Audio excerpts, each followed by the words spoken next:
A lo largo de los últimos años, Oriente Medio se ha visto sumergido en numerosos conflictos que no solo han afectado la vida de millones de personas, sino que han tenido consecuencias a nivel internacional.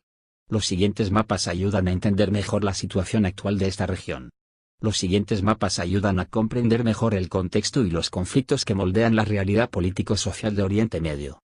División entre los chiitas y los sunitas. La división entre las dos ramas principales del Islam, el chiismo y el sunismo, se remonta al año 632, cuando murió el profeta Mahoma. El origen del conflicto fue la oposición entre los que querían escoger al siguiente líder, sunitas, y los que creían que el poder debía pasar al primo y yerno de Mahoma, Ali, chiitas. Actualmente, entre el 10 y 15% de los musulmanes en todo el mundo son chiitas, mientras que la mayoría son sunitas. Hoy en día, esta división religiosa también tiene una vertiente política, que constituye una lucha por la influencia regional entre los poderes políticos chiitas, liderados por Irán, y los poderes políticos sunitas, liderados por Arabia Saudita. Crisis de refugiados sirios. La guerra civil en Siria y el avance del Estado Islámico han sido una catástrofe no solo para Siria, sino también para los países vecinos. Como resultado del conflicto, millones de personas se han desplazado tanto dentro como fuera del país y su número sigue creciendo. El impacto del movimiento de refugiados se siente sobre todo en Jordania y Líbano, que ya cuentan con un importante número de refugiados palestinos. Conflicto en Yemen. Los actores principales del conflicto actual en Yemen son los hutíes, un grupo insurgente zaidí chiita, y los partidarios del presidente Abd Mansur Hadi. En defensa del presidente, una coalición de países liderada por Arabia Saudita ha lanzado una operación militar contra las posiciones de los rebeldes. El territorio controlado por el Estado Islámico sigue siendo mayor que muchos países. A pesar de los ataques aéreos estadounidenses, la zona controlada por el EI se ha reducido de forma significativa desde el verano del año pasado, cuando el grupo terrorista se apoderó de grandes partes de Siria e Irak. Hoy en día, el tamaño de su territorio sigue siendo mayor que el de muchos países.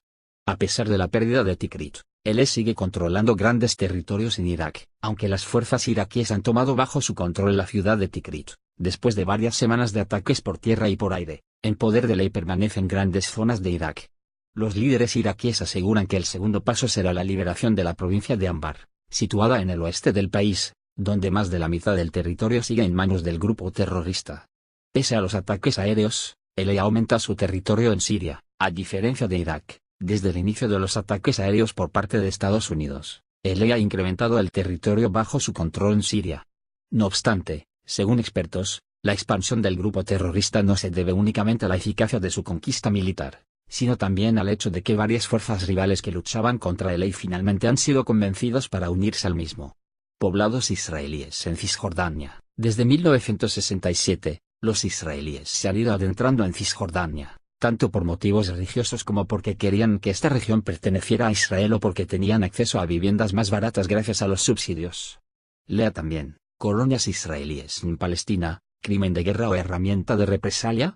Los poblados israelíes hacen que conseguir la paz sea más difícil, ya que para que los palestinos tengan un Estado oficial y reconocido, todas estas personas tendrían que ser desalojadas de esta región o Palestina tendría que renunciar a esa parte del territorio. Por estas y otras razones, tanto Estados Unidos como otros países se oponen al crecimiento de poblados israelíes en Cisjordania. No obstante, el proceso sigue en marcha.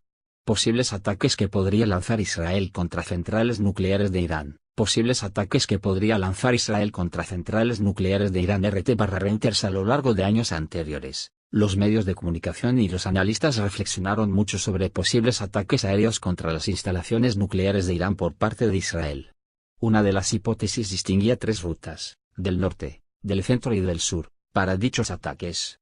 Hipotética reorganización de Siria e Irak. El impacto de la lucha sectaria que siguió a la guerra de Irak y la guerra en Siria han tenido como consecuencia una creciente importancia en la identificación religiosa. Una de las hipótesis sobre el desarrollo de este conflicto prevé cómo las tensiones existentes podrían dividir Irak y Siria en 4 nuevos estados, el chiita, el sunita, el kurdo y el alawita.